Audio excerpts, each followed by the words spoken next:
Howdy, Mike here from Fastlane Fitness, and I got my buddy Mitch from Mitch Heaslip Fitness. Nailed it. Nailed it, finally. This is our third take due to a bunch of different technical issues. And anyway, so Mitch is really active on Twitter, just like myself, and I retweeted something he said the other day because I thought it was a really fantastic topic, and it was a question. Are you putting too high of a priority on your fitness? And did I get that right?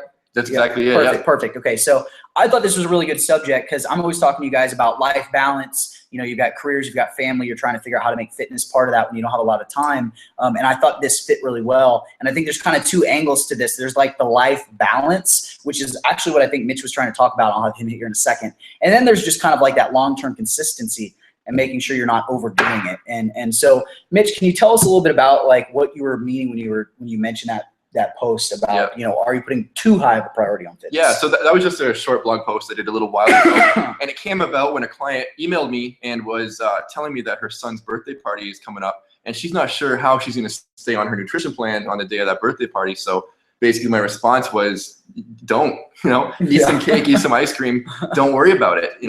I know you mentioned as well before, it's not about hitting it perfectly on the holidays, it's about every other day. Yeah, exactly. And I think, and just kind of with your point about, with enjoying the birthday party, that kind of thing, fitness should enhance your life. I've said that so many times. And I think that was kind of the point of it, is that if fitness does not enhance your life, then you're doing it wrong, right? So you need to be able to enjoy your favorite foods. You need to be able to enjoy times with family. Like, you should never be in a situation where you don't want to go out in a social setting. You don't want to go out to a restaurant with friends or something because you're afraid that, like, I can't eat on my diet. Right. Now, can you go on that menu and like find something that fits your diet and plan ahead and eat there and still be on your diet at a restaurant?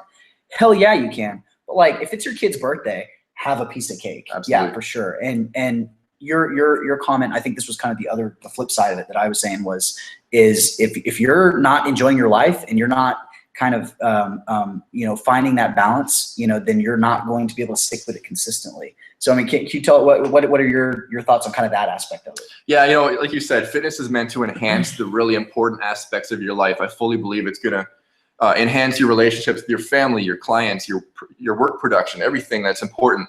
But yeah, it shouldn't overshadow it. It shouldn't. And you're talking more like longevity. How do you stick with it? Yeah. So we've talked before about like there's just foods you can't resist, right? Like so for me, that's like tacos and pizza. I mean, if you told me that I couldn't have tacos and pizza, I'm not going to stick to that diet very long. And I was telling you the story earlier about like the first time I dieted, I went like 30 days like clean eating, and I don't think I ate anything besides chicken and broccoli. Like that was literally all I ate, and I lost a bunch of weight. But I obviously I've learned and I've evolved since then. But at the end of the 30 days, when I finished my challenge that I was trying to do, I ordered a large pizza, and my wife brought me home a piece of cheesecake from a local restaurant, and I ate the whole pizza and the piece of cheesecake by myself and went into like a food coma. But the problem wasn't, I way overate. But like the problem was like I couldn't get back on my diet then for like 2 weeks after that. And I undid a lot of my progress just because I'd gone from one extreme to like the other because I was craving those things so bad. Right. And so I think it's one of those, if you can incorporate stuff you like if you can have tacos or you can have some pizza every now and then, you're going to be able to stick to that plan a lot longer. And long-term consistency is really what gets you the results. Exactly. Yeah. So when you have these foods that you love, a lot of people, their first instinct is, well, this is my kryptonite. I need to eliminate this. Yeah. I'm working with a guy right now.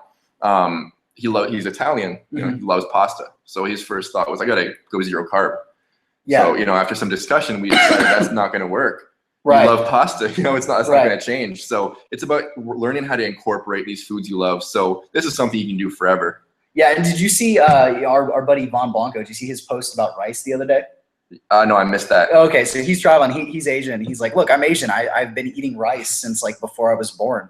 And so he was like, I can't go a day in life without eating white rice. So I don't even try to do that. And like, I think it's important to understand like your culture, your habits, like what you grew up with, and like incorporate that into there. You want this to be sustainable. And it goes back to the point which you were saying that I'd made, which was, it's not about like getting it perfect every single day. It's getting it perfect or getting things right more often than not. Yep. And it's if you string together 20 very good days, but then you're completely, you know, off course for 10 of them. And so your month, you really were only on track for 2/3 of the time.